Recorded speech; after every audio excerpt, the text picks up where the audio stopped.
యోహాను సువార్త 9వ అధ్యాయం 1 నుంచి కొన్ని వచనాలు మనం చదువుకుని ఒక ప్రాముఖ్యమైన సంగతిని మనం ఇదేనో ఆలోచన చేద్దాం. యోహాను సువార్త 9వ అధ్యాయము 1 నుంచి చదువుకుని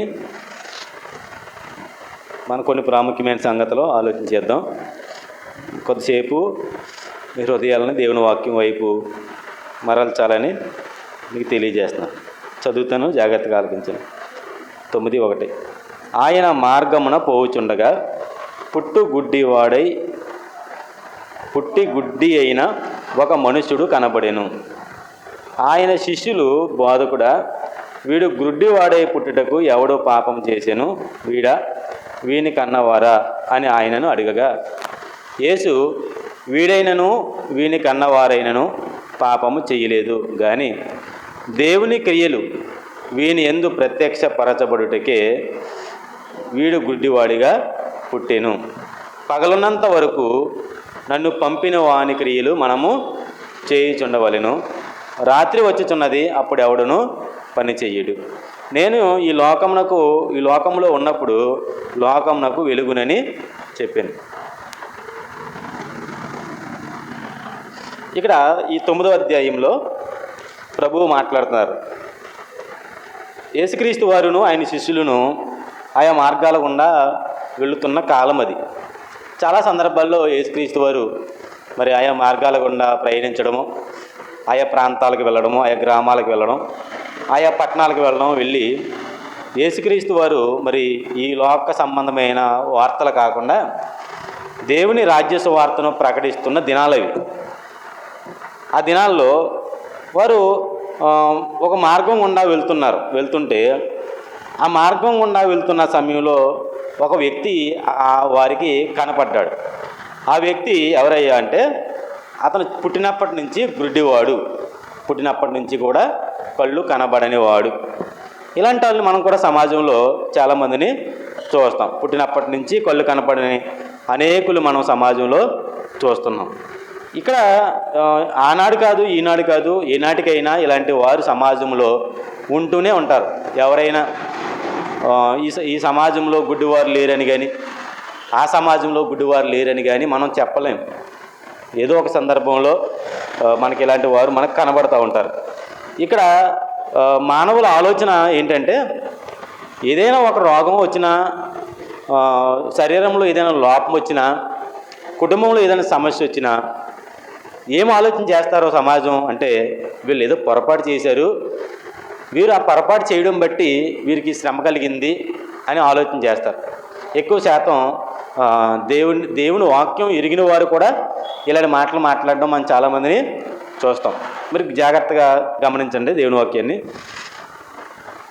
చాలాసార్లు మనం కూడా ఇలా మాట్లాడిన వారిమై ఉంటాం. మనం కూడా ఇలా మాట్లాడతాం. ఏమని? ఏదైనా ఒక కష్టం వచ్చిందంటే, అయ్యో పాపం కష్టం వచ్చిందని వారి గురించి బాధపడటం కాకుండా, వారికి సహాయం చేయడం కాకుండా, మన మాటలతో వారిని ఎత్తుపడడం నేర్చుకున్నాం మనం. అది మనం లోకంతో పాటు సహవాసం కలిగి కొంతకాలం బ్రతికాం కాబట్టి లోకం యొక్క తీరుతెన్నులు అనేవి మన జీవితాల్లో కూడా వచ్చేసినాయి. కాబట్టి వాక్యాన్ని అర్థం చేసుకోలేని మనం ఏమంటామంటే, వాళ్ళు దేవునికి వ్యతిరేకంగా మారారండి, అందుకే దేవుడు వారిని శిక్షించాడు. వాళ్ళు తల్లిదండ్రులు దేవునికి ఇష్టలు కాదు, వారు మూర్ఖులు, దుర్మార్గులు కాబట్టి అలాంటి బిడ్డల వరకు పుట్టారని, లేకపోతే రకరకాల మాటలతో మనకున్న ఆలోచనల్ని వారి కుటుంబాల మీద రుద్దే ప్రయత్నం చేసేసాం చాలాసార్లు కూడా. ఇక్కడ అదే మాట్లాడుతున్నాడు. వీరికి కూడా సమాజంలో వీరికి కూడా ఈ ఆలోచన ఉంది. ఈ ఆలోచనని శిష్యులు యేసుక్రీస్తు వారి ఎదుట, ఆయన సమ్ముఖంలో ఆయనతోనే మాట్లాడుతున్నారు డైరెక్ట్గా. అయ్యా, మరి గుడ్డివారిగా, కుంటివారిగా, అంగహీనులుగా పుడుతున్న వారు సమాజంలో ఉన్నారో, ఇలాంటి వారిని సమాజం ఏమంటుందంటే, వాళ్ళ అమ్మ నాన్న చేసిన తప్పిదాలను బట్టి వీరు ఇలా పుట్టారు అని అంటుంది. ఇది నిజమేనా? మరి ఈ గుడ్డివాడు ఉన్నాడు కదా, ఈ గుడ్డివాడు ఇలా పుట్టడానికి, ఈ రకంగా పుట్టడానికి ఎవడో కారణము, ఎవడ పాపం ఈయన ఇలా పుట్టించింది, ఎవరి పాపం ఇతన్ని ఇలాగా పుట్టించింది? నువ్వు చేసిన తప్పిదాల వల్ల మా జీవితాలు ఇలా అయిపోయినాయి అంటే దానికి అర్థం ఉంది. ఎందుకంటే తండ్రి లేకపోతే కుటుంబాన్ని నడిపిస్తున్న యజమానుడు సరైన అవగాహన లేకుండా తన స్వార్థం కోసం, తన ఇష్టం కోసం తను బతుకుతూ పిల్లల్ని కానీ సంసారాన్ని కానీ పట్టించుకోకుండా వారి అభ్యున్నతి కోసం పాటుపడకుండా వాడుగా ఇష్టానుసారంగా బతుకుతున్నప్పుడు పిల్లలు లేదా భార్య వారి కుటుంబం అంటారు, ఇగో నిన్ను బట్టి మా కుటుంబం శాపానికి గురైంది అంటారు. అది కరెక్టే. ఎందుకంటే కష్టపడిన కష్టార్జితాన్ని తీసుకెళ్ళి కొలిమిలో పోసినట్లుగా, నీటిలో పోసినట్లుగా వ్యసనాలకి ఖర్చు పెట్టేసుకుని వారి అవసరాలు తీర్చుకోకుండా వారి జీవితాల్లో మరి ఏ అభ్యున్నతి కూడా ఎదగకోకుండా వారు పాడైపోవడానికి పరోక్షంగా కారణం వీరే. కానీ మానవ ప్రమేయం లేకుండా పుడుతున్న వారే మనుషులు, అంతే కదండి. అంటే స్త్రీ పురుషుల కలయిక అంటే అది కామన్. కానీ ఎవరు పుట్టాలి, ఎలా పుట్టాలి, ఏ రంగులో పుట్టాలి, ఏ ఆకారంలో పుట్టాలి, స్త్రీగా పుట్టాలా, పురుషుడిగా పుట్టాలా, 2 కాళ్ళు ఉండాలా, 2 కాళ్ళు ఉండకూడదా, కళ్ళు ఉండాలా, కళ్ళు ఉండకూడదా, ఏమండి వినబడాలా, వినబడకూడదా, కొంతమందికి కొన్ని అవయవాలు లేకుండా పుడతారు, కొంతమందికి కిడ్నీలు లేకుండా పుడతారు, కొంతమందికి లివర్ ఉండదు, కొంతమందికి పసరతిత్తు ఉండదు, చూసారా? ఇలా కొన్ని అవయవాలు లేకుండా పుడతారో ఇవన్నీ కూడా ఎవరి ప్రమేయం వల్ల పుడుతున్నారు అంటే దేవుడు అంటాడో మానవులందరినీ పుట్టించి వాడను నేనే, గుడ్డివాడినైనా కుంటివాడినైనా ఎవరినైనా పుట్టించేది నేనే అన్నాడు. ఇక్కడ మనుషులు ఏమంటున్నారంటే వీరు ఇలా పుట్టడానికి కారణం ఎవరయ్యా అంటే వీరు ఇలా పుట్టడానికి కారణం వారి తల్లిదండ్రులు చేసిన తప్పిదాలేమో అన్నట్టుగా వారు మాట్లాడుకుంటున్న కాలంలో యేసుక్రీస్తు వారితో డైరెక్ట్గా వీళ్ళు మాట్లాడుతున్నారు, ఇగో ప్రభువా వీడు గుడ్డోడు కదా, మరి వీడు గుడ్డివాడే పుట్టడానికి ఎవరి పాపం కారణం? వీరు ఫ్లోలో అనకుండా మాట కూడా అంటున్నారు, ఏంటంటే వాడెలా కారణం అవుతాడు? వాడు గుడ్డివాడిగా కానీ వాడు కుంటివాడిగా కానీ పుట్టడానికి వాడు ఎలా కారణమవుతాడు? అది కారణం లేదు. అంటే దీన్ని ఏమంటామంటే తెలివి లేని ప్రశ్న, తెలివి లేకుండా మాట్లాడడం, అంటే ఆతృతలో మాట్లాడడం. ఆతృతతో చాలామంది మాట్లాడతారు. ఆతృతతో మాట్లాడినప్పుడు దాంట్లో విషయం ఉండదు, అవగాహన చేసుకోవడానికి అక్కడ సందర్భం ఏమీ ఉండదు. ఇక్కడ మాట్లాడుతున్న మాటలో అంటారు చూడండి, వీరిని కన్నవారా, అంటే వీరి దృష్టిలో వీడేదో పాపం చేశాడు అందుకు పుట్టాడు, పుట్టకముందు వాడేం పాపం చేస్తాడో అంటే వీరి ఆలోచన ఏంటంటే గత జన్మలో వీడేదో పాపం చేసి ఉంటాడు అందుకు ఇలా వీడు పుట్టాడు. సమాజంలో ఇలాంటి నానుడు కూడా, ఇలాంటి ఆలోచన కూడా ఉన్నది. ఈ జన్మలో మనం చేసిన తప్పిదాల నిమిత్తం వచ్చే జన్మలో కుక్కలా పుడతావరా అన్నారు. అరే నువ్వు ఈ జన్మలో ఇలాగా దుర్మార్గంగా బతుకుతున్నావు కాబట్టి రేపు వచ్చే జన్మలో నువ్వు ఈది కుక్కలా పుడితే నేను అందరూ ఇష్టానుసారంగా కొడతారా, కాబట్టి నువ్వు మంచిగా బతకరా అని చెప్పారు. కొంతమందికి అరే నువ్వు ఇలా ఇష్టానుసారమైన జీవితం జీవిస్తున్నావో తర్వాత జన్మలో నువ్వు పందిలా పుడతావరా, ఎలకలా పుడతావరా, పురుగులా పుడతావరా, అంటే ఈ జన్మలో చేసిన తప్పిదాలకి మరొక జన్మలో మనం మరొక ఆకారంతో పుడతామని కొంతమంది నేర్పించారు. ఈ బోధ కూడా వీరిలో పనిచేసి ఉంటుంది. ఈ కాలంలోనే కాదు అన్ని కాలాల్లోనే ఇలాంటి బోధ అనేది ఉన్నది. ఇప్పుడు ఇక్కడ మాట్లాడుతున్న మాట వీడా అన్న మాట మామూలుగా అది తెలివిలేని ప్రశ్నే అయినా కానీ ఆ ప్రశ్న వెనక ఒక అజ్ఞానం ఏంటంటే గత జన్మలో వీడు చేసిన పాపాల నిమిత్తం వీడు కుంటివాడిగా పుట్టాడా ప్రభువా అని అడుగుతున్నాడు. అది వారి దృష్టిలో తెలివి, ఈ లోకం దృష్టిలో అజ్ఞానం. ఏమంటున్నాడంటే ఇగో వీడు గత జన్మలో చేసిన తప్పిదాల వలన, పాపాల వలన ఈ జన్మలో ఏమైనా ఎలా పుట్టాడా అని ఈ మాటకి వీడా అన్న మాటకు అర్థమైతే వీడిని కన్నవారా, ఇందాక మనం మాట్లాడుకున్నట్టుగా తల్లిదండ్రులు చేసిన తప్పిదాలకి పిల్లలు అలా పుడతారో అని, వీడిని కన్నవారా అని ఆయన అడగగా యేసయ్య అంటాడో వీని కన్నవారైనను పాపము చెయ్యలేదు. వీడు చేసిన పాపాన్ని బట్టి కాదు, వీడు తల్లిదండ్రులు చేసిన పాపాన్ని బట్టి కాదు, అసలు వీరు పాపులే కాదు, పరిసయ్యుల వారు ఎవరో పరిసయ్యులు, పాపం లేని పరిసయ్యులు. ఎందుకు ఇలా పుట్టారంటే దేవుని క్రియలు వీని యందు ప్రత్యక్షపరచబడుటకే వీడు గుడ్డివాడిగా పుట్టెను. గుడ్డివాడిగా పుట్టడం వల్ల దేవుని క్రియలు ఎలా ప్రత్యక్షపరచబడతాయి? ఈ సమయానికి ఇతను ఎలా దేవునికి ఉపయోగపడతాడో, ఈ సమయానికి ఇతను ఎలా దేవునికి ఉపయోగపడతాడంటే యేసుక్రీస్తు వారు ఉన్న కాలంలో ఇతను పుడతాడో, యేసుక్రీస్తు వారు సువార్త చేస్తున్న క్రమంలో ఈయన తిరుగుతాడు. యేసుక్రీస్తు వారి కంట ఈయన పడతాడో, ఈయన బాగుపడతాడో, ఈయన బాగుపడిన తర్వాత యేసుక్రీస్తు వారి గురించి ఆయన అనేక మందికి బోధిస్తాడు. పుట్టి గుడ్డివాడు ఎలా బాగుపడ్డాడు అని అంటే, యేసయ్య అని ఒక ఆయన వచ్చాడు ఈ లోకానికి. ఆయన ఈ లోకానికి వచ్చిన తర్వాత ఆయన చేసిన మహత్కార్యాల్లో ఒక కార్యం గుడ్డివారికి చూపునివ్వడం. ఈ గుడ్డివాడు కూడా అలా చూపు పొందాడు అని అనగానే, ఇప్పుడు దేవుని క్రియలు ఎవరి యందు ప్రత్యక్షపరచబడుతున్నాయి? ఎవరి యందు మహిమపరచబడుతున్నాయి? ఈ గుడ్డివాడి యందు ప్రత్యక్షపరచబడుతున్నాయి, ఈ గుడ్డివారి యందు మహిమపరచబడుతున్నాయి. అందుకని ఈ గుడ్డివాడు పుట్టింది నేను చేసే మహిమగల క్రియలు ప్రత్యక్షపరచడానికే అని చెప్పాడు. మరి ఈ కాలంలో కూడా గుడ్డివారు ఉన్నారు, ఈ కాలంలో కుంటివారు ఉన్నారు. మరి వారు కూడా ఇప్పుడు ఇలాగే దేవుని మహిమపరచాలని ఎక్కడ లేదండి. ఈ విధంగానే మహిమపరచబడాలి దేవుడు. అంటే వీడు బాగుపడి కళ్ళు వచ్చిన వాడే దేవుని సువార్తను అనేక మంది ప్రకటిస్తుంటే అనేక మంది చూసి వీడు దేవుడిని మహిమపరుస్తున్నాడో, వీడి జీవితం ధన్యమైందని అనుకునే స్థితులు అన్ని కాలాలకి వర్తించవు. మరి ఈ కాలంలో ఉన్న గుడ్డివారు, ఈ కాలంలో ఉంటున్న కుంటివారు, వారు ఎలా దేవుని మహిమపరచాలి, ఎలా వారు ఎందుకు దేవునికి ప్రత్యక్షపరచబడాలంటే ఆయా కాలాలకు సంబంధించిన కార్యాలలో వాళ్ళు నిమగ్నమై ఉంటే, లేకపోతే వారు దేవుని యందు విశ్వాసం ఉంచగలిగితే, వారి ద్వారా మనం ఘనమైన కార్యాలు చేయగలిగితే ఆ కార్యాల ద్వారా దేవుడు మహిమపరచబడతాడు. చాలామంది, నేను చాలాసార్లు చెప్పాను, నీకు పువ్వు ఇచ్చి నేను ఒక వ్యక్తి ఉన్నాడు, 2 కాళ్ళు లేవు, 2 చేతులు లేవు. 2 కాళ్ళు లేని 2 చేతులు లేని వ్యక్తి దేవుణ్ణి మహిమపరుస్తున్నాడంటే నమ్ముతాం. కొన్ని లక్షల మంది ముందు ఆయన దేవుణ్ణి మహిమపరుస్తున్నాడు.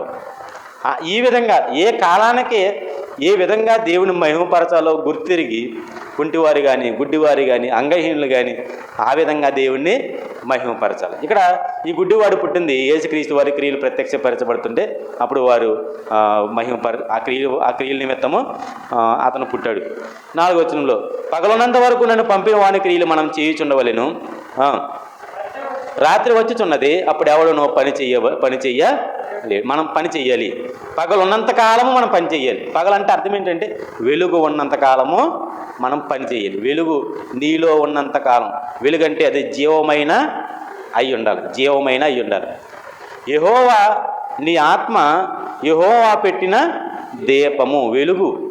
నరుని ఆత్మ యెహోవా పెట్టిన దీపము వెలుగు.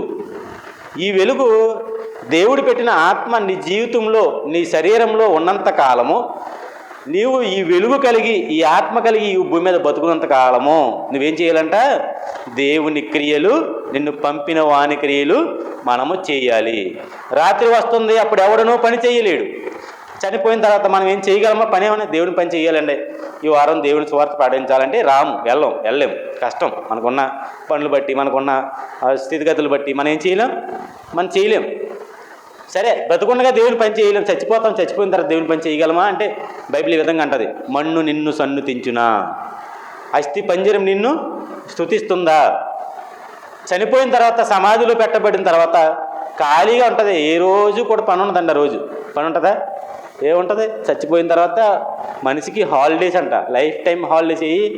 చచ్చిపోయిన తర్వాత వచ్చే దినాలన్నీ కూడా లైఫ్ టైం హాలిడేస్, సెలవు దినాలు. అందుకని మనం చెప్తాం ఇక సెలవు అంటారు, చెయ్యొప్తాడు ఇలాగా. ఇక సెలవు అంటే అర్థం ఏంటి? ఇక సెలవులోకి వెళ్ళిపోతున్నాను. ఇప్పుడు సెలవు వచ్చిన తర్వాత మనం ఏం చేయగలము? ఫుల్ ఖాళీ, ఏం పని ఉండదు, ఆరాముగా పడుకుని ఉంటాం అంతే. జీవమే లేదు శరీరంలో, శరీరం అలాగే ఉంటుంది, ఆత్మే లేదు అందులో, ఆరాముగా పడుకున్నాం. నడు పని చేద్దాం అంటే లేస్తుందా శరీరం? లేవదు. అందుకే బ్రతుకున్నప్పుడే దేవుని పనులు చెయ్యాలి అని చెప్తుంది మన బైబిల్. మనకేం చెప్తుంది? బ్రతుకుండగానే దేవుని పని చెయ్యాలి, చచ్చిపోయిన తర్వాత మనం దేవుని పని చేయలేము. అసలు బ్రతకుండగానే కొంత వయసు వచ్చేసరికి దేవుని పనికి ఈ శరీరాలు సహకరించవు. కొంత వయసు వచ్చేసరికి పరిస్థితులు సహకరించవు, కొంత వయసు వచ్చేసరికి శరీరాలు సహకరించవు. అందుకే నేను రాలేనండి ఈ వారం, మీరు వెళ్ళిపోండి అంటాడు సువార్తకి. కొంతమందికి కొన్ని సందర్భాల్లో పరిస్థితులు అనుకూలించవు. ఈ పరిస్థితుల్లో నేను రాలేను, నేను వాటిని వదిలి రాలేను, ఈ పనిని ఇప్పుడు చేయలేను, తర్వాత వస్తాను. కొంతమందికి పరిస్థితులు అనుకూలించవో, తర్వాత అలాగే కొనసాగిపోతే శరీరం కూడా సహకరించు. మరి ఇంకెప్పుడు చేస్తాం దేవుని పని? అందుకే దేవుడు చెప్తున్నాడు, పగలున్నంత వరకు ఖచ్చితంగా మనం దేవుని పని, మనం పంపిన వాని క్రియలు చేయవలసిందే. లోకంలో ఉన్నప్పుడు లోకమునకు వెలుగునని చెప్పాను. ఆయన ఇట్లు చెప్పి నేల మీద ఉమ్మి వేసి ఉమ్మితో బురద చేసి, ఇప్పుడు ఆయన కార్యం చేస్తున్నాడు. ఈ సందర్భం అంతా జరుగుతుంది ఎక్కడంటే ఒక గుడ్డి వాని ఎదుట. బాగా గమనించాలి, ఒక మంచి విషయాన్ని నేర్చుకుంది. ఈ సందర్భం అంతా ఎక్కడ జరుగుతుందంటే ఒక గుడ్డివాని ఎదుట జరుగుతుంది. ఒక గుడ్డివాడు ఎదురు పడ్డాడు. ఈ గుడ్డివాడు ఎదురు పడగానే ఈ గుడ్డివాడి ఎదుటే వారు అడుగుతున్నారు, ప్రశ్న అడిగారు. ఈ గుడ్డివాని ఎదుటే ఈ సంభాషణ అంతా జరుగుతుంది. ఈ సంభాషణ అంతా పూర్తయిన తర్వాత ఆయన ఒక పని చేస్తున్నాడు. ఏమనంటే నేల మీద ఉమ్మి వేసి, ఏం చేశాడు ఆయన? నేల మీద ఉమ్మి వేసి. నేల అంటే ధూళితో నిండిన నేల, ప్రాంతం అంతా కూడా ధూళితో నిండిన నేల, ఎడారి ప్రాంతం కాబట్టి మనకు కూడా చాలా కొంచెం మన మట్టి కొంచెం ఆ పై ప్రాంతానికి వెళ్తే సముద్రానికి యువతల ప్రాంతాలకు వస్తే వాటిని పర్ర ప్రాంతాలు అంటారు. అదంతా బూడిద, దుమ్ము ధూళితో నిండి ఉంటుంది. ఇప్పుడు ఈ ఎడారి ప్రాంతమైన ఈ ప్రదేశం కూడా దుమ్ము ధూళితో నిండిన ప్రదేశమే కాబట్టి యేసుక్రీస్తు వారు నేల మీద ఉమ్మి వేశాడు. ఉమ్మి వేసి ఆ ఉమ్మిని బురద కింద చేస్తాడు. మనకు కొంచెం ఇది కొంచెం ఎలా అనిపిస్తుంది అంటే ఎబ్బెట్టుగాను అసహ్యంగా అనిపించవచ్చేమో, కానీ ఇది ఇక్కడ ఒక శాస్త్రాన్ని దేవుడు పరిచయం చేస్తున్నాడని చెప్పేసి పెద్ద పెద్ద మేధావులు చెప్తున్న మాట ఏంటంటే, యేసుక్రీస్తు వారు అక్కడ చేస్తున్నది ఒక శాస్త్ర ప్రపంచాన్నే సమాజానికి పరిచయం చేస్తున్నాడని చెప్పారు. మీరు ఉమ్మి వేస్తున్నాడో ఉమ్మిని బురద చేస్తున్నాడో ఏంటి పనులు అనుకుంటారేమో, కానీ అక్కడ ఆయన చేస్తుంది తర్వాత కాలంలో జనులు ఆలోచన చేసి ఒక శాస్త్ర ప్రపంచాన్ని సమాజానికి అందించారు అని చెప్పేసి చాలామంది గొప్ప గొప్ప జ్ఞానులు అనుకున్న వారు చెప్తున్నారు. అయితే ఈయన ఉమ్మి వేశాడు, ఉమ్మిని ఇలా బురద చేస్తున్నాడు. బురద చేసి ఆ బురదను తీసి ఆ గుడ్డి వాని కన్నులకు ఇలా పాముతున్నాడు. ఏం చేశాడు? ఆ బురద తీసి, అక్కడ అలాగే ఉంటుంది, ఆ బురద చేసి వాని కన్నుల మీద ఆ బురదనే ఇలా పూసాడట. ఈ కన్నుల మీద ఆ బురద ఉంది కదా, ఆ బురదను తీసి కన్నుల మీద ఆ పరపరగా పామేశాడు. అలా పూసి అంటాడైనా, నీవు సిలోయము కోనేటికి వెళ్ళి అందులో కడుగుకొనుమని చెప్పాడు. ఎందుకు కడుగుకోమని చెప్తున్నాడు ఆయన? ఎందుకు బురద చేశాడు ఆయన? ఎందుకు కడుక్కోమని చెప్తున్నాడు అని అంటే, అలా కడుక్కోవడం వల్ల ఆ గుడ్డివాడు చూపు పొందుతాడు. యేసుక్రీస్తు వారు గుడ్డివారికి చూపుడిచ్చిన సందర్భాలు చాలా ఉన్నాయి మన బైబిల్లో. ఈ గుడ్డివారికి చూపుడిచ్చిన సందర్భాలు అన్నింటిలో ప్రతి దాంట్లో కూడా ఇలా చేయడైనా ఒక్క సందర్భంలో మాత్రమే ఇలా చేశాడు. కొన్ని సందర్భాల్లో నీ గుడ్డివాడు కదా, నువ్వు కళ్ళు వస్తాయి మీరు వెళ్ళనంటే వారు దారిలో వెళ్తుండగానే కళ్ళు వచ్చేసినాయి చాలామందికి. 10 మంది కుష్ఠరోగులు స్వస్థత పొందిన వారు కానివ్వండి, గుడ్డివారు కానివ్వండి, ఊత చేయి వారు కానివ్వండి, లేకపోతే అంగహీనులు కానివ్వండి, మిగతా ఏదైనా చెవిటి వారు కానివ్వండి, ఇలాంటి వాళ్ళందరికీ కూడా దేవుడు నానా రకాలుగా స్వస్థతలు పరిచాడు. ఇక్కడ గుడ్డివారిని స్వస్థపరిచే ఆ సందర్భం కూడా ఇదొక విధానాన్ని ఆయన ఎంచుకున్నాడు. ఇక్కడ మనం చూస్తుంటే ఏం చెప్తున్నాడంటే, ఉమ్మి వేసి ఉమ్మితో ఏం చేశాడంట? బురద చేసి. ఒకటే ఇక్కడ వైద్య శాస్త్రాన్ని పరిచయం చేస్తున్నాడని చెప్పారు. వైద్య శాస్త్రం ఉమ్మిలో ఏముంది అంటే, ఉమ్మిలో లేనిది ఏముంది అని అడిగారు. ఉమ్మిలో లేనిది ఏముంది? ఉమ్మంటే మనం కూడా ఉట్టినే ప్రతిసారి ఉమ్ము వస్తాం, నోట్లో ఉమ్ము ఉందంటే ఊస్తాం. ఎక్కువ ఉమ్మి వేయకరా, నీ ఆరోగ్యానికి మంచిది కాదు అంటారు. ఎందుకని చూసారా? ఎక్కువ ఉమ్మేస్తే మన ఆరోగ్యానికి మంచిది కాదు. ఉమ్మి ఎందుకు అంటే మనకు అర్థమైంది, అరుగుదలకు పనిచేద్ది, మనం తిన్న ఆహారం బాగా డైజెషన్ అవ్వడానికి సహకరిస్తుంది. ఇంకా మనకి మామూలుగా జనరల్ పీపుల్ తెలిసిన విషయాలు ఇవన్నీ కూడా. అయితే లోతుగా అధ్యయనం చేసిన వారు, శాస్త్రవేత్తలు వారు చెప్పిన మాటల ప్రకారంగా జ్ఞానవంతులు అర్థం చేసుకుని చెప్తుంది ఏంటంటే, ఉమ్మిలో చాలా రకాల బ్యాక్టీరియాలు ఉంటాయి, లేకపోతే శరీరానికి మేలు చేసే బ్యాక్టీరియాలు ఉమ్ములో ఉన్నాయి అని చెప్పారు. ఇప్పుడు ఉదాహరణకి డీమార్ట్కి వెళ్ళారు ఎప్పుడైనా? అందరూ డీమార్ట్కి వెళ్ళిన వాళ్ళు చాలామంది. డీమార్ట్కి వెళ్ళినప్పుడు వెంటనే ఫస్ట్ ఏం చేస్తారండి? లోపలికి వెళ్తుందోడే చెకింగ్ చేస్తారు. నువ్వు ఆ గదిలోంచి లోపలికి, అదే బయట నుంచి లోపలికి రావడానికి వస్తుంటే నీకు ఒక మెట్టేసి మెట్టి మీద నిలబెట్టి వాళ్ళ దగ్గర ఉన్న మ్యాగ్నిఫిట్ ఉంటుంది కానీ చెకప్ చేసి దాంతో ఇలా చెకప్ నీ దగ్గర ఏమైనా ప్రాణాంతకమైన వెపన్స్ ఏమైనా పట్టుకుని లోపలికి వెళ్తున్నావా అని నిన్ను చెక్ చేస్తారు. అప్పుడు ఏమీ లేకపోతే లోపలికి వెళ్ళమంటారు. ఈ చెక్కింగ్ ఇప్పుడు మరి మన నోట్లోకి వెళ్తున్న పదార్థాలు ఉంటాయి, మన శరీరం పోషింపబడడానికి ఒకటా రెండా ఎన్ని రకాలు వేస్తాం మనం? ఎన్ని రకాలండి? పొద్దున్న లేగితో బెడ్ కాఫీ, మొహం కడుకోం, బెడ్ కాఫీ, తర్వాత టిఫిను, తర్వాత అన్నం తినేలోపు మళ్ళీ ఏదో ఒకటి చిరుతిండి, మళ్ళీ భోజనం, మళ్ళీ మధ్యాహ్నం ఏదో స్నాక్స్, మళ్ళీ సాయంకాలం భోజనం, మళ్ళీ సాయంకాలం పడుకునే ముందు పాలు, లేకపోతే ఇంకోటి ఇలాగా మన నోటి ద్వారా రోజుకి ఒక 10 సుమారుగా 10 సార్లు అయినా మనం నోట్లో నుంచి శరీరం లోపలికి ఏదో ఒకటే పంపిస్తాం. సెక్యూరిటీ ఏది మరి బాడీకి? సెక్యూరిటీ ఏది? లోపల ఉంటున్న లాలాజలమే, లోపల ఉంటున్న ఉమ్మే సెక్యూరిటీ అంటారు. మనం ఉమ్మి తడపకోకుండా ఏది కూడా లోపలికి వెళ్ళదు. ఇక్కడ చెప్తారు ఏంటంటే ఉమ్మిలో ఏమున్నాయంటే ఎంజైమ్స్ ఉన్నాయన్నాడు. ఉమ్మిలో ఏమున్నాయి? ఎంజైమ్ అంటే అదొక యాంటీబాడీస్ టైప్ మాట. రెండోది, ఇప్పుడు మనకు కోవిడ్ వచ్చిన సమయంలో మనకి కోవిషీల్డ్ అని లేకపోతే ఇలాంటి కొన్ని రకాల వ్యాక్సిన్ చేశారు మన బాడీకి. ఏంటయ్యి యాంటీబాడీస్ అంటే మన శరీరంలోకి వెళ్ళిన తర్వాత అది ఏం చేస్తుందంటే యాంటీబాడీస్ని ఉత్పత్తి చేసి లోపలికి వస్తున్న క్రిమికీటకాలతో పోరాడే శక్తిని ఇస్తుంది అది యాంటీబాడీస్. ఆ యాంటీబాడీస్ మనం కోవిషీల్డ్లోనో ఏదో ఉన్నది వాటిల్లోనో కాకుండా మన ఉమ్మిలో కూడా యాంటీబాడీస్ ఉన్నాయంట. అంతేకాదు శక్తివంతమైన ప్రోటీన్లు ఉన్నాయంట. ఉన్నాయి ఇందులో. మన ఉమ్మిలో శక్తివంతమైన ప్రోటీన్లు ఉన్నాయి. మైక్రోబియల్ పప్పైట్స్ ఉన్నాయంట లోపల. ఎంత వైద్య పరిభాషలో అర్థమవుతుంది కొంతమందికి. కాబట్టి మన ఉమ్మిని తక్కువ అంచనా వేయడానికి వీల్లేదు.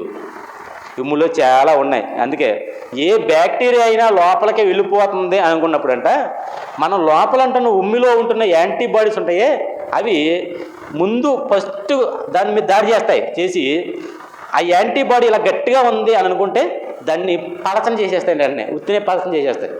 అంటే క్రిమి కీటకాలను సంహరించే తొలి ఆయుధం నీ నోట్లో ఉన్న ఉమ్మి అని చెప్పారు.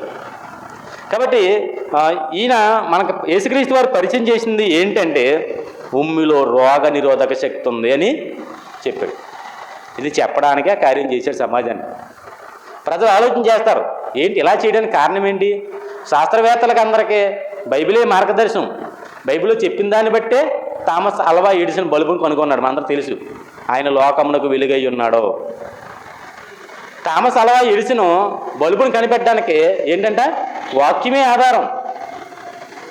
ఒక న్యూటన్కి ఆ థియరీ కనిపెట్టడానికి భూమి ఆకర్షణ శక్తి ఉందని కనిపెట్టడానికి ఏంటి ఆధారం? బైబిలే ఆధారం, వాక్యమే ఆధారం. ఇలాగా వాక్యాన్ని బట్టి సమాజాన్ని ఉద్ధరిస్తారని అనేక మంది ఆలోచన చేస్తారని ఇక్కడ యేసయ్య చేసిన కార్యం అది ఈ సమాజాన్ని ఆలోచింపజేసింది. ఈరోజు అనేక సందర్భాల్లో మరి ఈ పరిశోధనలో ఇవన్నీ కూడా వారు బయటపెట్టి మనం అంతా మాట్లాడతారు. సరే, ఇలా ఉంచాను. ఇక్కడ ఉమ్మి వేసి బురద చేసి ఈయన చెప్తున్నాడు. ఏమన్నాడంట? శిలోయమన కోనేటిలో కడుగుకొనుము. 11 వచ్చిన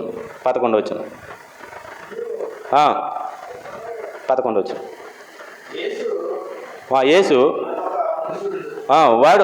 వీడి కొనులు ఎలా తెరవబడినని వారు అడుగుతుంటే వాడు అన్నాడు, యేసు అని ఒక మనుష్యుడు బురద చేసి కన్నుల మీద పోసి నీవు శిలోయమను కోనేటికి వెళ్ళి కడుగుకోమని నాతో చెప్పాను. నేను వెళ్ళి కడుగుకొని చూపు పొంది తిని అని చెప్పాడు. శిలోయం మనకి ఈరోజు పాఠం అదే. శిలోయం అనే ఈ కోనేటిలోకి యేసుక్రీస్తు వారు ఎందుకు పంపిస్తున్నారో ఏంటి శిలోయమ? బాగా వినాలి, ఇక్కడి నుంచి బాగా విందాం. ఏంటి శిలోయమ? యేసుక్రీస్తు వారు బురద పూశాడు, కన్నులకి బురద పూశాడు. నువ్వు వెళ్ళి శిలోయం అనే కోనేటికి వెళ్ళి నువ్వు కళ్ళు శుభ్రపరచుకో, నువ్వు పరుచుకుంటే నువ్వు చూపు పొందుతావు అని చెప్తే వెళ్ళాడు, అతను శుభ్రపరచుకున్నాడు, చూపు పొందాడు, రైటే. ఆ సిలోయమ్మకి పంపాల్సిన పని ఏంటి? దీని ద్వారా దేవుడు ఏం చెప్పాలనుకున్నాడు? ఉమ్మి ద్వారా దేవుడు పాఠం చెప్పాడు. అలాగే సిలోయమ్మకు పంపడం ద్వారా ఏం పాఠం చెప్పాలనుకుంటున్నాడో అది గ్రహించి మనం బలలో పాల్పంపులు పొందాం. ఈ సిలోయమ అన్న పదం ఇక్కడ మనం ఇలా మడతెట్టుకోండి, ఇలాగా మళ్ళీ ఇక్కడికి వద్దాం. ఈ సిలోయమ అన్న పదం మనకి మరొక చోట కనబడుతుంది. అది నెహెమ్యా గ్రంథంలో. నెహెమ్యా గ్రంథము 3వ అధ్యాయము 15వ వచనం. నెహెమ్యా గ్రంథము 3వ అధ్యాయము 15వ వచనం. నెహెమ్యా 3వ అధ్యాయము 15వ వచనం. దాంట్లో 2వ భాగం చదువుతున్నాను. 2వ భాగం. ఇదియుగాక అక్కడి నుంచి, ఇదియుగాక దావీదు పట్టణము నుండి క్రిందకు పోవు మెట్ల వరకు రాజు, పేజీ నెంబరు పాత నిబంధనలో 402, పేజీ నెంబరు పాత నిబంధనలో 402లో 3వ అధ్యాయం ఉంది. 3వ అధ్యాయంలో 15లో నేను 4వ లైన్ చదువుతున్నాను. 5వ లైన్ చదువుతున్నాను. ఇదియుగాక దావీదు పట్టణము నుండి క్రిందుకు పోవు మెట్ల వరకు రాజు తోట యొద్దనున్న సిలోయమ మడుగు యొక్క గోడను అతడు కట్టించాను. సిలోయమ మనకి ఇక్కడ కనపడుతుంది, చూసారా? కొత్త నిబంధనలో యేసుక్రీస్తు వారు ప్రస్తావించిన ఈ సిలోయమ అన్న పదం, ఈ లోయ లేకపోతే ఈ మడుగు, ఈ కొలను మనకి ఇక్కడ నెహెమ్యా గ్రంథంలో కనబడుతుంది. దీన్ని కట్టించాడంట, గోడ కట్టించాడంట. దీనికి ఎవరో? షల్లూము, అతని పేరు షల్లూము. ఈ షల్లూము ఈ గోడని కట్టించాడంట. ఇక్కడ మనకి షిలోయమ కోనేటి గురించి మనకు కనబడుతుంది. అయితే షిలోయమనే షీలోహు అని అంటారు. షిలోయమనే ఏమంటారంటే షీలోహు అంటారు. అది యెషయా గ్రంథము 8వ అధ్యాయము 6వ వచనం. యెషయా గ్రంథము 8వ అధ్యాయము 6వ వచనం.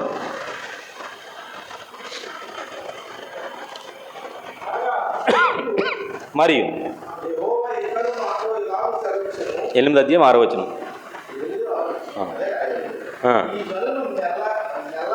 ఈ జనులు మెల్లగా పారు షీలోహు నీళ్ళు వద్దని చెప్పి రెజీనును బట్టి రెమల్యా కుమారుని బట్టి సంతోషించుతున్నారు.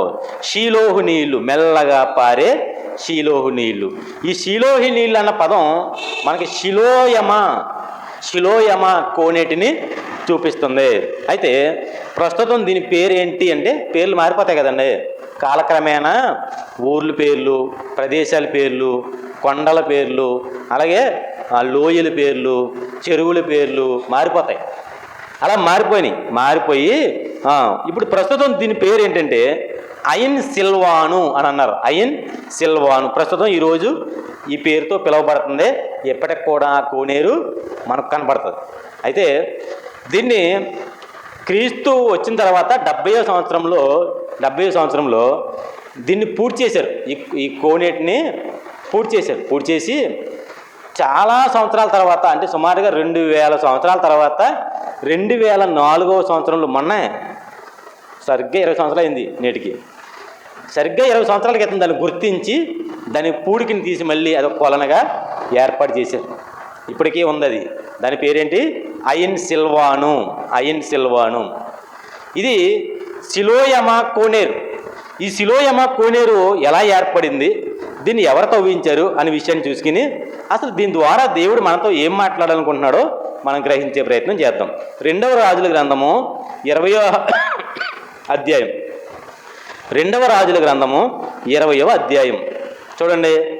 2వ రాజుల గ్రంథము 20వ అధ్యాయము, పేజీ నెంబరు 328, పాత నిబంధనలో 328. 2వ రాజుల గ్రంథము 20వ అధ్యాయము 20వ వచనం. హిజ్కియా చేసిన ఇతర కార్యములను గూర్చియు అతని పరాక్రమమంతటిని గూర్చియు అతడు కొలను త్రవ్వించి కాలువలు వేయించి పట్టణంలోనికి నీళ్లు రప్పించిన దానిని గూర్చియు యోధా రాజుల వృత్తాంతముల గ్రంథమందు రాయబడి ఉంది. ఏం చెప్తున్నారు ఇక్కడ 20వ వచనంలో? ఏం చెప్తున్నాడు? బాగా వినాలి. ఏం చెప్తున్నాడంటే, హిజ్కియా అనే ఒక రాజు ఉన్నాడు, అతడు చాలా కార్యాలు చేయించాడు, అతడు పరాక్రమ కార్యాలు చాలా గట్టి కార్యాలు చేయించాడు. అంటే కాలువ తవ్వడం, చెరువు తవ్వడం గట్టి కార్యమా అనుకోవచ్చు మీరు. చెరువు తవ్వడం ఎవరైనా తవ్వుతారు. చెరువు ఏముందండి, ఈ మధ్యకాలంలో ఒక యవనస్తుల గ్రూప్ ఒకటి తయారైంది. ఆయా ఊర్లో మరి మునకలు వచ్చి చేలు పాడైపోతున్నాయి, వర్షాలు లేక ఇబ్బందులు పడతారు కొంతమంది. ఎందుకంటే ఈ అనంతపురం ఈ సైడ్ మొత్తానికి ఎక్కడో ఒక గ్రూపు కుర్రలు ఏర్పడ్డారు, 30 సంవత్సరాల లోపు కుర్రలందరూ ఏర్పడి ఒక గ్రూప్ కింద వారు చెరువులు తవ్విస్తున్నారు. ఆయా ఊర్లో చెరువులు తవ్వించి పూడిపోయిన, ఇప్పుడు మనకి ఏదైనా పాత చెరువు ఉందనుకోండి, అది బాగాలేదనుకోండి, దాన్ని బాగు చేస్తారు, దానికోసం ఫండింగ్ చేస్తారు. చెరువు మంచి మంచి చెరువులు తవ్విస్తారు, మంచి మంచి నీటి మడుగులు కడుతున్నారు వాళ్ళు. చెరువు తవ్వడం కష్టమే ఉంది, అది పరాక్రమ కార్యం ఏముంది, అది సోషల్ ఏంటంటారండి, సామాజికమైన కార్యక్రమం అది అనుకోవచ్చు. కానీ ఇక్కడ ఈ హిజ్కియా అనే ఈ రాజు చేసిన ఈ పరాక్రమ కార్యం ఏంటంటే, అతడు కొలను త్రవ్వించి, కొలనంటే అదే, కొలనంటే చెరువు, కొలనంటే చెరువు, కోనేరు అంటారు, కోనేరు, కొలను, కోనేరు. లేకపోతే మనం చాలాసార్లు మాట్లాడుకుంటాం, ఏమంటాం, మెరకలు, ఏదంటారు అదండి, చెప్తాను కిందకి వెళ్దాం వచనంలోకి. అయితే ఇక్కడ ఏం చెప్తున్నాడంటే, కాలువ త్రవ్వించి నీళ్లు రప్పించాడు అని చెప్పి, కానీ ఇక్కడ రాజుల గ్రంథంలో ఈ విషయాన్ని రాయలేదు, రాజుల గ్రంథం రాయలేదు. ఆయన అడ్రస్ చేస్తున్నాడు ఏమని, యోధారాజుల వృత్తాంతముల గ్రంథమందు ఉంది చూడండి అన్నాడు. ఏమన్నాడు? యోధారాజుల వృత్తాంతముల గ్రంథమందు రాయబడి ఉంది, కావాలంటే మీరు అక్కడికి వెళ్ళండి, అక్కడ అర్థమవుద్ది అని చెప్పాడు ఈ రాజుల గ్రంథంలో. ఇప్పుడు చూద్దాం, యోధారాజుల వృత్తాంతం ఎక్కడ ఉంది? అదే దినవృత్తాంతాల గ్రంథం ఉంది, దాన్నే యోధారాజులు, ఇశ్రాయేలు రాజుల వృత్తాంతముల గ్రంథము అంటాడనమాట. 2వ దినవృత్తాంతాల గ్రంథము 32వ అధ్యాయం. ఇప్పుడు 2వ దినవృత్తాంతాల గ్రంథము 32వ అధ్యాయం చూడండి అందరూ జాగ్రత్తగా. 2వ దినవృత్తాంతాల గ్రంథము 32వ అధ్యాయం 385, పేజ్ నెంబరు 385. ఇందులో రాజు ఇట్టి నమ్మకమైన చర్య చూపిన తర్వాత అశ్షూరు రాజు అయిన సన్హెరీబు వచ్చి యోధా దేశములో చొరబడి ప్రాకారపురముల ఎదుట దిగి వాటిని లోబరుచుకొన జూచెను. రాజు వచ్చాడు. రాజ్యం ఉందంటే, ఒక దేశం ఉందంటే దేశం మీదకి మరొక దేశం దండెత్తడం మా కామన్. ఈ మధ్యకాలంలో మరి పాకిస్తాన్ వాళ్ళు మన దేశ సైనికుల మీద యుద్ధాలు చేయడం, లేకపోతే మన దేశ పౌరుల మీద కాల్పులు జరపడం, ఇవన్నీ మనం చూస్తున్నాం. సరిహద్దు గొడవలు అనేకమైనవి ఉంటాయి. అంతేకాకుండా కొంతమంది రాజులు కొన్ని ప్రాంతాల మీద దండెత్తేవారు, అలెగ్జాండర్ అనే ఒక వ్యక్తి ఉన్నాడు ప్రపంచంలో. ఈ అలెగ్జాండర్ ప్రపంచాల్లో ఉన్న అన్ని దేశాలని జయించాలని ఒక కోరిక అంటుంది. రాత్రిపూట పడుకునేటప్పుడు ప్రపంచ పటాన్ని అలా పరుచుకుని ఆ ప్రపంచ పటం మీద పడుకునేవాడు అండి. ఎందుకని, ఎప్పటికైనా ఈ ప్రపంచంలో ఉన్న దేశాలన్నింటినీ నేను స్వాధీనపరచుకోవాలి. మన దేశం మీద కూడా దండెట్టాడు అలెగ్జాండర్, భారతదేశం మీద కూడా దండెట్టాడు. ఇలాగా రాజులకు ఉన్న ఆలోచన ఏంటంటే, మనం గొప్పవారు చక్రవర్తులుగా ఎదగాలి. ఒక వ్యాపారస్తుడు ఆ వ్యాపారాన్ని ఎస్టాబ్లిష్ చేయడానికి ఇష్టపడతాడు, ఎక్కువ నా వ్యాపారం ఎక్కడితో ఆగిపోకూడదు. ఉదాహరణకి మోహన్ రావు ఉన్నాడు, ఓడూరులో వ్యాపారం చేస్తాడు. మళ్ళీ అలాగే ఇతర ప్రాంతాలకు కూడా తన వ్యాపారాన్ని తీసుకెళ్తాడు. అవసరమైతే ఏదో ఒక ప్రాంతంలో పలానా చోట అవకాశం ఉందంటే ఆ ప్రాంతంలో ఏదైనా ఒక షాప్ పెట్టుకుని అక్కడ మన వ్యాపారాన్ని మరో బ్రాంచ్ కింద ఏర్పాటు చేద్దాం అని ఆలోచన చాలా కామన్గా అందరికీ అలా ఉంటుంది. ఇప్పుడు ఒక వర్కర్ ఉన్నాడంటే ఇక్కడ పనులు ఉన్నాయి, మరొక చోట అక్కడెక్కడ పని చేసేవారు లేరంట అని తెలిస్తే ఆ చోటకి వెళ్ళి ఒక బ్రాంచ్ పెట్టుకుని అక్కడ మనిషిని పెట్టుకుని మెయింటైన్ చేద్దాం అని ఆలోచన ఉంటుంది కామన్గా. ఇలాగా దేశాన్ని పరిపాలిస్తున్న రాజులు కూడా వారు ఏం చేసేవారంటే, వారు ఆ దేశానికి రాజులుగా ఉంటున్న వీరు ఏం చేసేవారంటే, మిగతా ప్రాంతాలను కూడా ఆక్రమించుకుందాము, ఆ దేశానికి కూడా నేనే రాజుని అనిపించుకుందాం అనే ప్రయత్నాలు చేసేవారు. మనకు ఆ కోవలోకి చాలామంది కనబడతారు. మనకి ఎస్తేరు గ్రంథంలో కనబడుతున్న అహష్వేరోషు కూడా ఆ కోవకు చెందిన 127 సంస్థానాల మీద అధిపతి. అంటే 127 సంస్థానాలను ఆయన పరిపాలించాడు. మన దేశం కూడా కొన్ని సంస్థానాలతో నిండిపోయి ఉండేది. ఇప్పుడు హైదరాబాద్ ఒక సంస్థానం, విజయనగరం ఒక సంస్థానం, ఇవన్నీ సంస్థానాలు. ఇవన్నీ రాజులు పరిపాలించే ప్రాంతాలు. నవాబులు పరిపాలించారు. ఎక్కడ? హైదరాబాద్ నవాబులు పరిపాలించారు.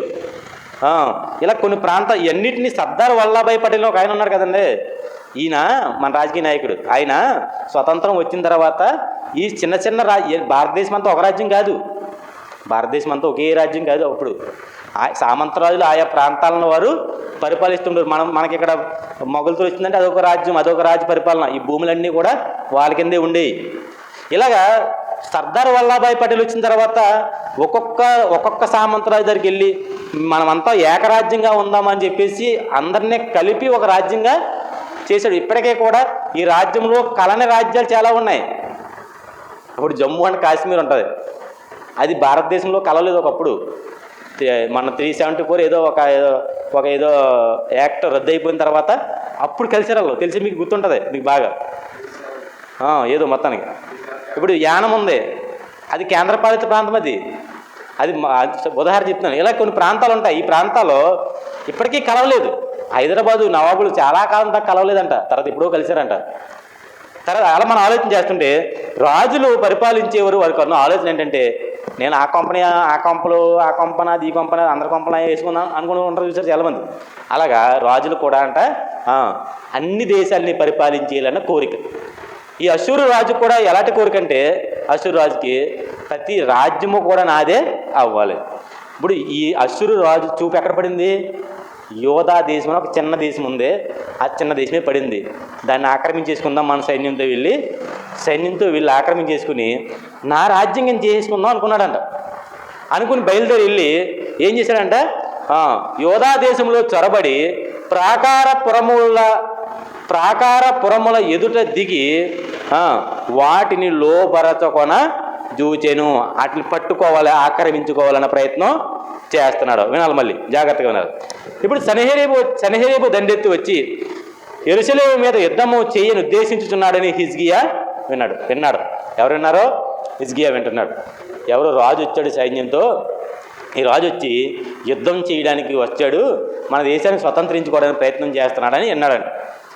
వీని మనందరూ తెలుసు. ఈ అశూరు రాజు గురించే హిజ్కియా దేవుని సన్నిధిలో మొరపెడతాడు. ఆ ఉత్తరం పట్టుకెళ్ళి దేవుని సన్నిధిలో పెట్టి ప్రార్థన చేస్తాడు. 185,000 మంది తీసుకొచ్చాడు హిజ్కియా రోజు. అశూరు రాజు 185,000 మంది సైనికులు తీసుకొచ్చాడు. పాలెం బయట పడుకోబెట్టాడు అందరినీ. ఒక్క రాత్రిలో ఆయన ప్రార్థన చేస్తే ఒక్క రాత్రిలో ఒక దేవదూత వచ్చి 185,000 మందిని ఎక్కడ ఉన్న వాళ్ళని అక్కడే చంపేసింది. అదే ఈ సందర్భం. ఇది స్టార్టింగ్ మాట. అది చివర, మనం చెప్పుకున్న చివర. ఇప్పుడు స్టార్టింగ్లో ఉన్నారు ఎవరో? అశూరియన్స్ స్టార్టింగ్లో ఉన్నారు. ఏం చేస్తున్నారు? స్టార్టింగ్లో మెల్లగా వచ్చారు, పురాలను ఆక్రమించుకోవడం ఎదురు చూస్తున్నారు. అక్కడ టెస్ట్ వేశారు. వేస్తే ఈ విషయం ఎవరు తెలిసింది? హిజ్కియా తెలియగానే యెరూషలేమును కాపాడుకునే ప్రయత్నం చేస్తాడు. ఎప్పుడైనా సరే ఇప్పుడు పహల్గామ్లో ఏదో దాడి జరిగింది, లేకపోతే బార్డర్లో పలానా సందర్భం జరుగుతుంది అని అనగానే మన వాళ్ళు ఏం చేస్తారంటే ముందుగా ఢిల్లీని ప్రొటెక్ట్ చేస్తారు. చూసారా? ఢిల్లీ చుట్టూ బలగాలు మోహరిస్తారు. ఢిల్లీ మీద ఏ యొక్క ర్యాకెట్ కానీ ఏ యొక్క మరొక ఏదైనా యుద్ధ పరికరాలు కానీ పడకుండా దాని మీద నిఘా పెడతారు. ఎందుకని? కేంద్ర స్థానం ఏది భారతదేశానికి? ఢిల్లీ. ఇప్పుడు వీరు కూడా యెరూషలేమును ప్రొటెక్ట్ చేయాలి. ఇప్పుడు ఏం చేయాలి? యెరూషలేమును కాపాడుకోవాలి.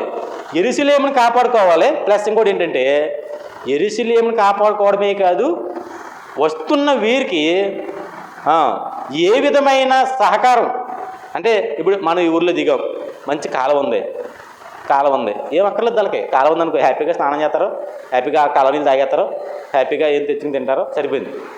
ఇప్పుడు అలాగా వీరికి ఈ నీళ్లు కానీ వారికి కావాల్సిన కొన్ని సౌకర్యాలు కానీ ప్రొవైడ్ చేయకుండా ఈ సౌకర్యాలను ఆటంకపరచాలి. ఇది ముందు చేయవలసిన పని.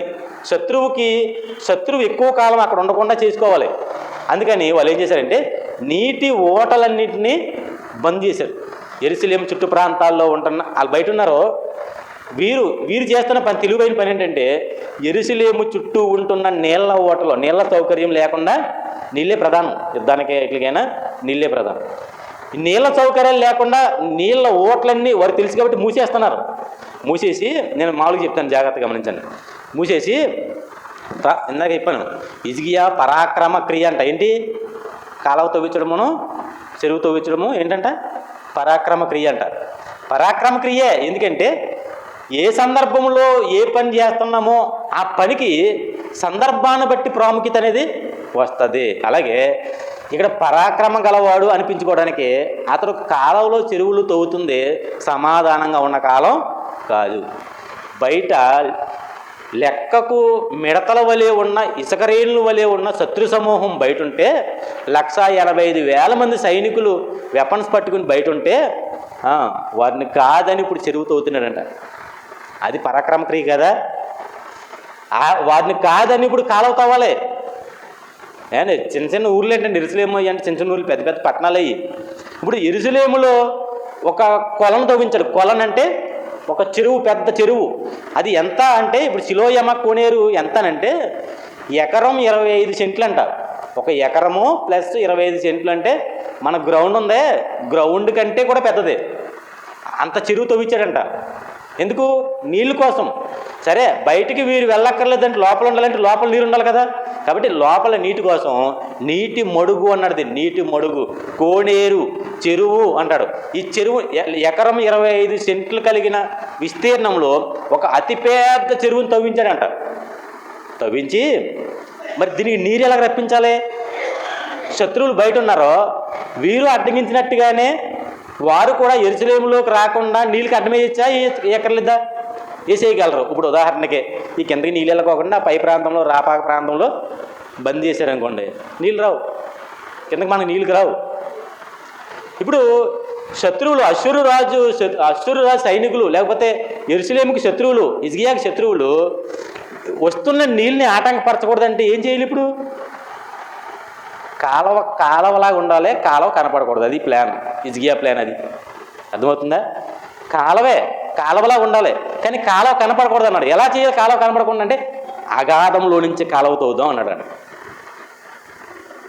పెద్ద చెరువుతో వాడు చెరువులోకి ఇప్పుడు తవ్వుతున్నాడంట. ఏంటి? టర్నల్స్ అంటారు కదా. ఈ టర్నల్ తవ్వుతున్నాడంట. ఎలాగా? కనపడకుండా కాలువ తవ్వుతున్నాడు. భూమి లోపల పొరల్లో కాలువ తవ్వుకెళ్తున్నాడంట. కాలువ తవ్వుకుంటూ వెళ్ళాడు. ఎదరో ఒక నది ఉందంట. ఆ నదికి అడ్డేసి పైకి ఇక్కడ కాలువ ఉంది, ఇక్కడ తూముందని సంగతి తెలియకుండా దాంట్లోకి ఈ టర్నల్ని తవ్వేశాడంట. ఎంత తెలివైనడు ఇది పరాక్రమ క్రియండి. అదే శత్రువు బయటుండి మోహరించి యుద్ధం చేయడానికి సిద్ధంగా ఉన్న కాలంలో కూడా ధైర్యం తెచ్చుకొని ప్రజలను బ్రతికించడానికి, యెరూషలేమును కాపాడడానికి అతను ఏం చేస్తున్నాడు? పరాక్రమ క్రియ. చెరువు తవ్వడం, కాని సమయంలో చెరువు తవ్వడం, అది అతనికే పరాక్రమ క్రియ. పెద్ద చెరువు తవ్వించాడు. దానికి లోపల అండర్ గ్రౌండ్లో కాలువ తవ్వించాడు. శత్రువులు వచ్చారు, అన్నీ చూశారు, లోపలికి వెళ్తా లేదు. యెరూషలేం చుట్టూ ప్రాకారం ఉంటుంది. యెరూషలేం చుట్టూ ఏముంటుంది? ప్రాకారం ఉంటుంది. సైనికులు ఉంటారు. ప్రాకారమే సైనికులు ఉంటే కిందకి ఎంత శత్రువైనా రాడు. తెలిసి మీకు సంగతే. ప్రాకారం కూలిపోయిన తర్వాత లోపలికి వస్తాడు, దగ్గరికి రాడు. ఇప్పుడు వీళ్ళు అనుకుంటున్నారు యెరూషలేములో నీళ్ళు లేవు, యెరూషలేములో వారు ప్రాణాలు దక్కించుకోలేరు, యెరూషలేం సంగతి అయిపోయిందని బయట ఉండి చూస్తున్నారంటే వీళ్ళు. చాలా తెలివిగా ఆలోచించి హిజ్కియా ఏం చేశాడంటే ఎవరికే కనబడకుండా ప్రాణాధారమైన నీటిని భూమి అడుగు భాగంలోకి తవ్వుకొచ్చి చెరువులోకి, ఇప్పుడు చెరువులోకి నీళ్ళు ఎలా వస్తున్నాయో తెలియదు, వాళ్ళు ఎలా పోతున్నారో తెలియదు. ఎవరికే? శత్రువుకి. ఇక్కడ చెప్తారు చూడండి, 5వ వచనం, 4-5 వచనంలో. బహుజనులు పోగై, 32 అధ్యాయము దినవృత్తాంతాలు 2వ గ్రంథము 32వ అధ్యాయము 4-5 చదువుతున్నాను.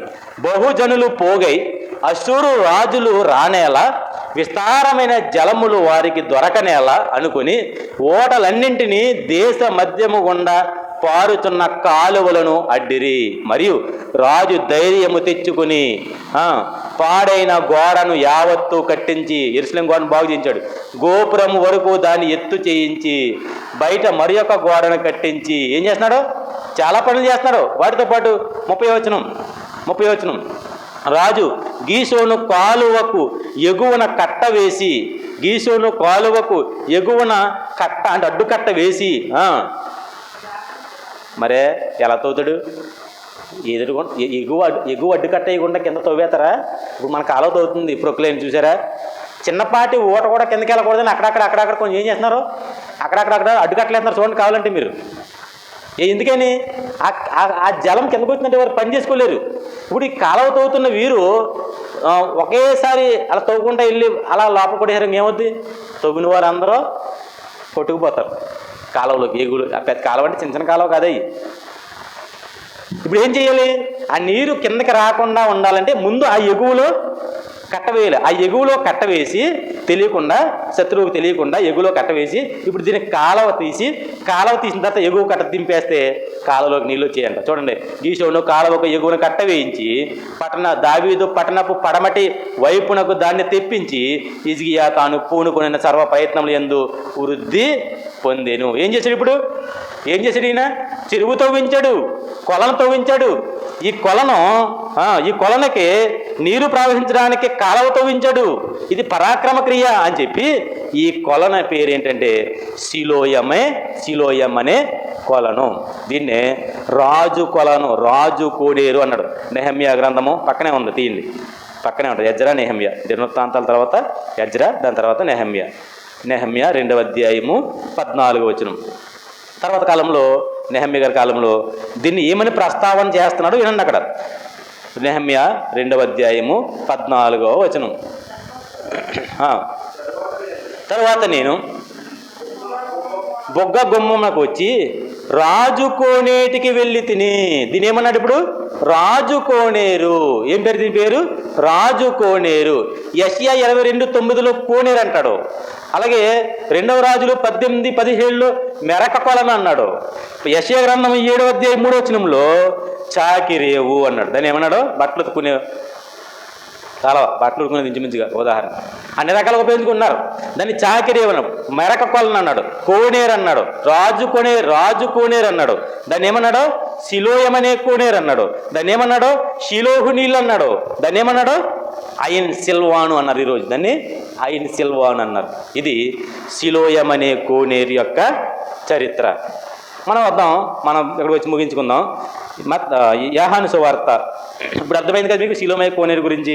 ఇప్పుడు యోహాను సువార్త 9వ అధ్యాయంలోకి వద్దాం. యోహాను సువార్త ఇందాక చదువుకున్న ప్రారంభ పాఠ్య భాగం. యోహాను సువార్త 9వ అధ్యాయము 11వ వచనం చదువుతున్నాను. 11వ వచనం. వాడు యేసు అను ఒక మనుష్యుడు బురద చేసి నా కన్నుల మీద పోసి, నీవు సిలోయమ కోనేటిలోకి వెళ్ళి కడుక్కోమని నాతో చెప్పాడు. నేను సిలోయమ కోనేటికి వెళ్ళాను, అక్కడ కడుక్కున్నాను, నాకు చూపు వచ్చింది అని అన్నాడు. ఏంటి సిలోయమ కోనేరు? యేసుక్రీస్తు వారు రాకముందే సమాజంలో కనబడటానికి, లేకపోతే సమాజంలో ఒక పేరుతో దాన్ని దేవుడు పెట్టడానికి ఏంటి కారణం? ఏంటి? ఈరోజు మనం ఈ ప్రాముఖ్యమైన విషయం నేర్చుకున్న తర్వాతే బల్లలోకి వెళ్ళాలి. ఏంటి సిలోయమని కోనేరు? ఆలోచించేయండి. ఏంటి సిలోయమని కోనేరు? దాని అర్థం ఏంటి అని అంటే 7వ వచనం. అందులో 7వ వచనం, నీవు సిలోయమ కోనేటికి వెళ్ళి అందులో కడుగుకొనమని చెప్పాను. సిలోయమను మాటకు అర్థం చెప్తున్నాడు ఇక్కడ. అండర్లైన్ చేసుకున్న మాట ఏంటంటే సిలోయం అనే మాటకు పంపబడిన వాడని అర్థము. ఏమర్థం? పంపబడినవాడు అంటే పాత నిబంధనలో కొన్ని వస్తువులకు కానీ, కొన్ని పర్వతాలకు కానీ, లేకపోతే సేవా సంబంధమైన కొన్ని పరికరాలకు కానీ వాటికి రూపం ఇచ్చిన తర్వాత దేవుడు ఎలా అంటాడు? అవి రాబోతున్న వాటి యొక్క ఛాయయే కానీ నిజస్వరూపము కాదు. నిజస్వరూపము క్రీస్తులో ఉన్నది. ఒక బలిపీఠం చూసుకుంటే బలిపీఠం ఏంటి అంటే, బలిపీఠం అంటే యేసుక్రీస్తు అని చెప్తాం ఈజీగా. పాత నిబంధనలో బలిపీఠం, కొత్త నిబంధనలో దాన్ని ఎలా మనం చూడాలంటే కొత్త నిబంధనలో అది యేసుక్రీస్తు. పాత నిబంధనలో మరి ప్రత్యక్షపు గుడారం యొక్క ద్వారం ఉంది. ఏంటి ఆ ద్వారం అంటే కొత్త నిబంధన చెప్పాడు, గొర్రెల పోవు మార్గము నేనే, ద్వారము నేనే, అది యేసుక్రీస్తు. పాత నిబంధనలో ఒక దీపవృక్షం ఉంది. ఏంటి ఆ దీపవృక్షం అంటే అది యేసుక్రీస్తు. పాత నిబంధనలో మరి సన్నిధిలో సముఖపు రొట్లు ఉన్నాయి. ఈ సముఖపు రొట్లు ఏంటంటే ఆయన శరీర రక్తాలు. అలాగా పాత నిబంధనలో ఉన్న ప్రతి వస్తువుకి కూడా కొత్త నిబంధనలో నిజస్వరూపాన్నే చూపించాడు. మనం ఇదివరకు ఫోటో స్టూడియోకి వెళ్ళి ఫోటో దిగితే ఫోటోతో పాటు ఫిల్మ్ కూడా ఇచ్చేవాడు. ఇప్పుడు ఇస్తలేదు. ఇప్పుడు ఇవన్నీ డిజిటల్ కెమెరాలు కాబట్టి ఇప్పుడు ఇవ్వట్లేదు. ఇప్పుడు అప్పుడు రీల్ కెమెరాలు. ఆ రీల్ కెమెరాలకి ఫోటోతో పాటు రీల్ మొక్కోడు ఇచ్చేవాడు. ఆ మొక్కలు మనం లైట్ పెట్టి చూస్తే అందులో ఉంది మనమే. అందులో నెగిటివ్, ఇదే పాజిటివ్. ఆ నెగిటివ్ మనమే. అందులో బొమ్మ నల్లింటికలు తెల్లగా కనపడతాయి. తెల్లగా ఉన్న మనిషి నల్లమోహంతో కనపడుతుంది. ఒక రంగు, 2 రంగులే, ఒకటి బ్లాక్, 2 వైట్. నువ్వే రంగు వేసుకున్నా రెండట్లు ఏదో కనపడుతుంది అందులో కదా. అలాగా ఇప్పుడు అనుకుంటే ఇదిగో అదేంటి ఫిల్మ్ అయితే ఆ ఫిల్మ్కి మరొక రూపమే ఫోటో. ఫిల్మ్ పెట్టుకుంటామా, ఫోటో పెట్టుకుంటామా, ఫోటో ఫ్రేమ్ కట్టుకుని భలే ఉంది ఫిలిం నాది అని ఫిలిం ఫ్రేమ్ కట్టుకుని పెడతామా? ఎక్కడన్నా పెట్టం. ఫోటో పెట్టుకుంటాం. ఫోటో నిజస్వరూపం, ఫిలిం ఏంటి దాని రూపం. అలా పాత నిబంధనలో ఉన్న విషయాలన్నిటికీ కూడా కొత్త నిబంధనలో ఒక రూపం ఉందని చెప్పాడు. మనకు అర్థమైంది. హెబ్రీ రాసిన పత్రికలో అంటాడు, ఏదైనా సరే ఛాయే, కొత్త నిబంధనలో దాని నిజస్వరూపం ఉందని చెప్తాడు. మరి కొత్త నిబంధనలో ఉన్న సిలోయం అనే కోనేరు ఏంటి అని అంటే పంపబడిన వాడు. ఎవరు పంపబడిన వారు? చూడండి యోహాను సువార్త 7వ అధ్యాయం. యోహాను సువార్త ఆయన నోట చాలాసార్లు చెప్పాడు ఈ మాట.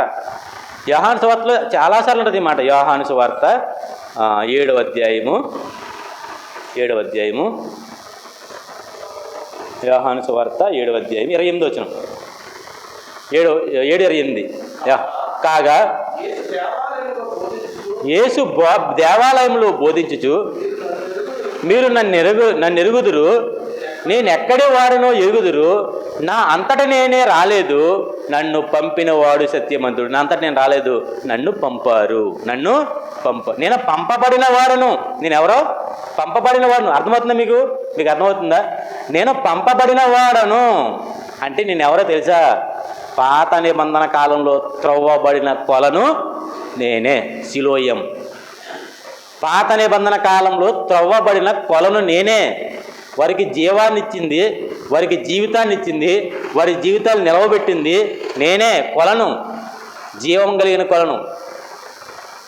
దాంట్లోకి జీవం కనబడకుండా వస్తుంది, నీరు కనబడకుండా వస్తుంది.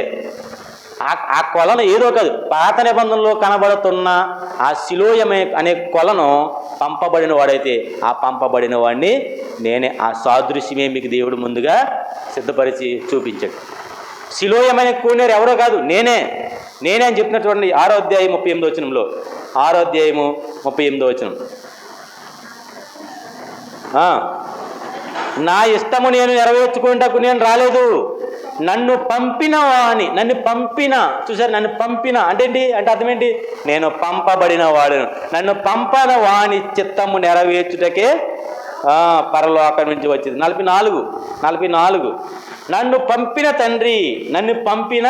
తండ్రి. చూసారా, నన్ను పంపిన తండ్రి. ఇక ఇలా మనం చూస్తుంటే చాలా విషయాలు ఉంటాయి. నన్ను పంపాడు, నేను పంపబడిన వాడిని అని అనేక సందర్భాల్లో యేసుక్రీస్తు వారు చెప్తూ వచ్చారు. మీరు నన్ను పంపిన వాడు సత్యమంతుడు, నన్ను పంపిన వాడు న్యాయమంతుడు, నేను ఒక్కడే లేను, నన్ను పంపిన తండ్రియు కూడా ఉన్నాము అంటాడు. అంటే యేసుక్రీస్తు ఎవరంటే యేసుక్రీస్తే సిలోయం. ఎవరో యేసుక్రీస్తే సిలోయం. ఆయనే పంపబడిన వాడు. ఎవరైనా బాగుపడాలంటే ఇప్పుడు ఆ గుడ్డివాడు కన్నులు తెరవాలంటే ఎక్కడికి వెళ్ళాలి? బురద పూసిన కళ్ళు కడుక్కోవడానికి ఎక్కడికి వెళ్ళాలి? సిలోయం అనే కోనేటికి వెళ్తేనే విడుదల. ఇప్పుడు మనకు కూడా మన జీవితాలు కూడా పాపం అనే బురద ఉంది. మన జీవితాలు కూడా అపవిత్రమైపోయినాయి. మన జీవితాలు కూడా దేవుడికి ఇష్టం లేకుండా ఉన్నాయి. మన జీవితాలు మనకే అసహ్యంగా అనిపిస్తున్నాయి. ఇలాంటి సమయంలో మనం ఎక్కడికి వెళ్ళాలి? సిలోయం.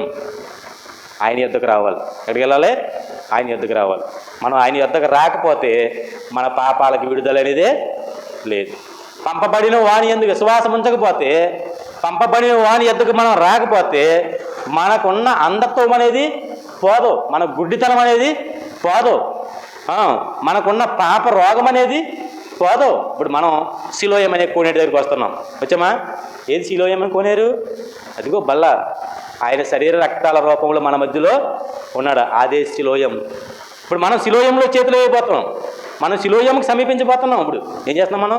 ఆ గుడ్డివాడు ఎలాగైతే సిలోయం కోనేటికి దగ్గరికి వెళ్ళాడో, కడుక్కున్నాడో, ఇప్పుడు కూడా మన పాపాలను కడుక్కోవడానికి, మనం పవిత్రులుగా మారడానికి అవి సిలోయం, పరమ సిలోయం. అది ఆ సిలోయం దగ్గరికి మనం రాబోతున్నాం. మనం సరి చేసుకుందాం. మనం ఆత్మీయ నేతలు వెలిగించుకుని మనం కూడా దేవుని సన్నిధిలో ఆ గుడ్డివాడు వలె చూపు పొంది ఆయన క్రియలు ప్రత్యక్షపరచబడడానికి మనం కూడా మన వంతుగా మనం ఉపయోగపడతాం. అటు ధన్యత, అటు గొప్ప భాగ్యము దేవుడు మనకందరికీ అనుగ్రహించి నడిపించను కాక. సహోదరులు వచ్చి మనకు బల్లేస్తారో మనం ఏకీభూతం.